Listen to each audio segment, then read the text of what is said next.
What's going on, Hardwood Nation? I'm your online host, Nick Komjati, joined by Eastern reporter Kaleb Carter here at Eastern High School, where the Eagles just scored 80-plus points for their second consecutive game. Kaleb? Yeah, Nick, it was an absolutely dominant performance for the Eastern Eagles. They came out, scored 80 points, like you said, for the second consecutive night, putting up over nearly 170 points over the last two games, this time in an 89-7 victory over the Trimble Tomcats, where Trimble didn't even score until the second half. We want to play hard. You have to tell the kids to play hard.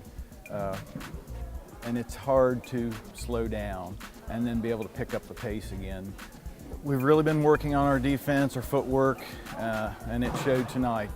Really been putting emphasis on that, and they really did a good job at that footwork. And we probably fouled a little more than we'd like to, but when you're aggressive, you're going to do that.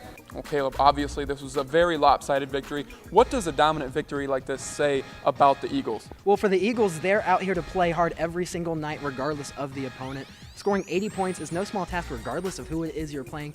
Jordan Parker came out and scored 19 points tonight. Jenna Burdette scored 16. The Division I recruit just showed off her arsenal passing the ball tonight. It was just an all-around dominant performance for the Eagles. Although it was a dominant performance, is there anything that Eastern can work on? Is there anything that they need to focus on in practice this week? Well, I say there are a few things they can focus on in particular. They were sloppy at times tonight. I mean, the 89-7 the score does not that doesn't tell the whole story. I mean, obviously they were dominant. Obviously they scored off the fast break, but there were a few times where they were sloppy with the ball. Trimble was able to force them into turnovers. So if there's one thing they've got to do and work in practice this week, is being a little bit more level-headed and actually hitting some of those shots close to the basket as well, hitting those easy ones.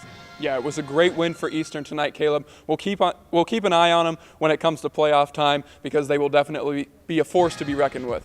Our show doesn't return until early January, but until then, you can follow us on the web at woub.org/heroes to get all up to date with everything TVC basketball. While you're on the web, check us out on social media as well. Like us on Facebook, follow us on Instagram at WOUB Sports, and follow us on Twitter at Hardwood Heroes. While you're on Twitter, use the hashtag HeroesLaceUp to join the conversation about your favorite player and teams.